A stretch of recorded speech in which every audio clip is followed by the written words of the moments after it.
Did you know that diversity polices exist? You could just wander around your neighborhood, minding your own business with your friends, and the police will be like, "Hey, there are too many white people in here." Sorry for dunking on your special day in DEI policing, but all these images are so sad. It's 2023! What are we doing? DEI means diversity, equity, and inclusion. And yes, that's exactly what's happening here. This person is policing diversity to some random stranger online and ruining their fun because these people don't know how to be courteous or polite. It's the PC principle from South Park all over again. I totally agree, but I hope you understand that I am not responsible for hiring. He's out of line, but he's right. That is an excellent response to this whole thing, if you ask me. How would the DEI police respond to this perfectly reasonable explanation to the whole thing? Still blaming the individual in question? Sorry, but I have to push back a little here. Again, sorry for doing this today, and congrats on your very deserved achievement.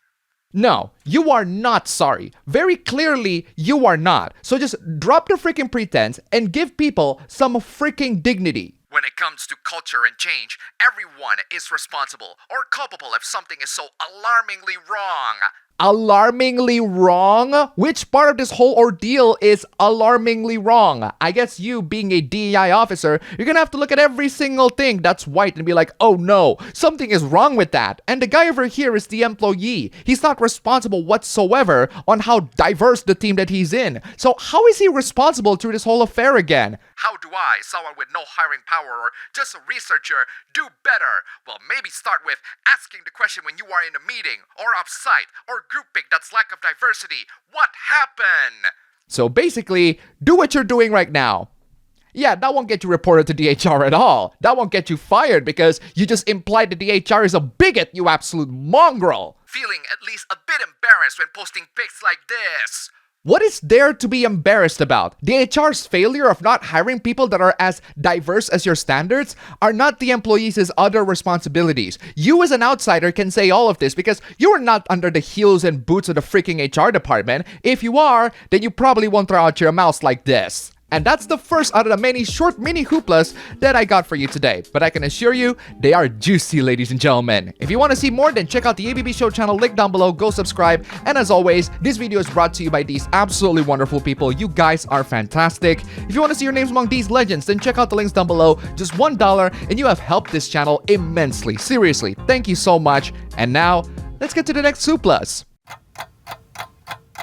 Here's one of those bafflingly bizarre moments in social media. Did you know that Taylor Swift got some real fat right in between her thighs? Did you know that some people make some real wild conspiracies on it? It's something about how Taylor Swift is actually non-binary and all that, and how apparently we should just accept her identity as she is. I believe Taylor Swift is a closeted non-binary, and it's so disrespectful of Swifties to assume Taylor goes by she and her.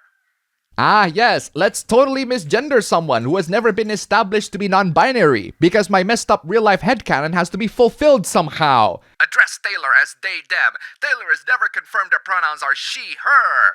Yeah, this is the kind of comments that will get you hounded by Taylor's most devoted Swifties. I heard they're incredibly vicious. Taylor has been hinting at them being non-binary for years, so it would be obvious to assume they are non-binary.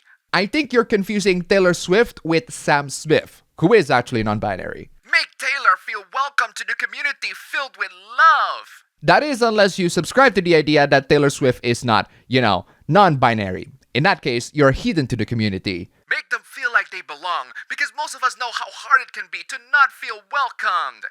Yes, I totally understand how it can be really hard for other people to accept someone who denies other people's identity for their own personal ego. You're not living in reality. You're totally detached from reality. Accusations of discrimination is something that should be taken very seriously, and not something that can just be thrown around willy-nilly. However, this is the internet, and because of that, those baseless accusations fly about as common as birds in the goddamn sky. While I'm not suggesting Bill Burr is a racist, a white man having a non-white wife can sometimes be a sign of racism.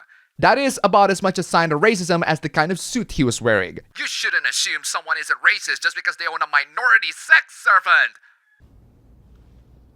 I'm sorry, I was just taking a moment to allow his racism to resonate. Bro, I am definitely seeing racism here, but it's definitely not from Bill Burr. And yes, this post got community noted by Twitter. One of the things that can really make a healthy discussion is if we have good faith to the other person. This person does not have that good faith whatsoever. We don't have healthy discussions on the net. The less people become terminally political and terminally online, the better the world will be. And I'm speaking on both sides of the argument. There should have been no correlation between someone's political views and their ability to, live. And also their artistic abilities. But that won't stop people from stretching it. Conservatives are incapable of producing good art because they lack empathy. Yeah, that's not exactly what happened in the real world. Both sides of the political extremes have the empathy of a hungry tiger. Which means they're incapable of creating anything which communicates to a larger audience. There are certainly lots of people incapable of making stuff that communicates to a larger audience, but they are not limited to where they are politically aligned. They are, however, limited by how far their political alignments are. The more extreme they are, the more incapable they are of understanding the other side. Unfortunately, most of the loudest mouths of the internet are occupied by the red side, and that's why the internet is a toxic place full of unsympathetic, vicious mongrels. When they try to produce art, they only end up producing clumsy in-group signaling. Bashing conservatives for making self-serving art. That sounds like projection to me. That sounds like a you problem. Ah, PETA, what would we do without you and your terrible animal takes? This time they're tackling the bite of 87, as happened in Five Nights at Freddy's. Bite of 87 would have happened if there was a vegan pizza then. No, PETA, Bite of 87 is not people biting at foods that used to be animals in them. It's when Freddy the animatronic bit someone on their frontal lobe and they somehow survive. It's basically PETA's wet dream. Animals biting humans. Don't know why you're so against that, PETA, but then again, intelligence and research are clearly far beneath you. You know how a couple of videos ago I talked about how the PlayStation 5 Slim requires you to register your disk drive? What a great way to make this completely non-online feature online. But hey, it gets worse. Turns out that when you format the memory of your PS5 Slim, it will unregister your disk drive, meaning that you have to register it all over again online. Sorry, were you asking about the PS5's jailbreak moment? Well, maybe in a couple of years. The PS4 is still on version 9.0 at the time of writing, but hey, at least take comfort on the fact that not having a PS5 is still better than having one and no games. It's at least good as a Netflix watcher.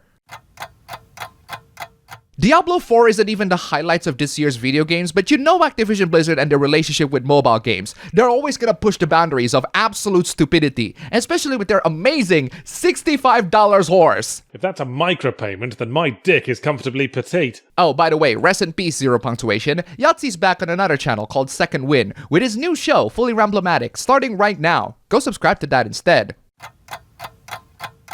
We all know how garbage Call of Duty Modern Warfare 3 Reboot was. It was garbage. The game was basically an expansion for Modern Warfare 2 Reboot, developed in grueling hours and limited deadlines. The PS4 version apparently has Modern Warfare 2 instead of Modern Warfare 3. You gotta download Modern Warfare 3 to your PC and it's like 200 plus gigs download. Even then, it doesn't work well. It's so bad, even critics that usually praise the series hate it. Even the diehard fans absolutely hate this game with a passion.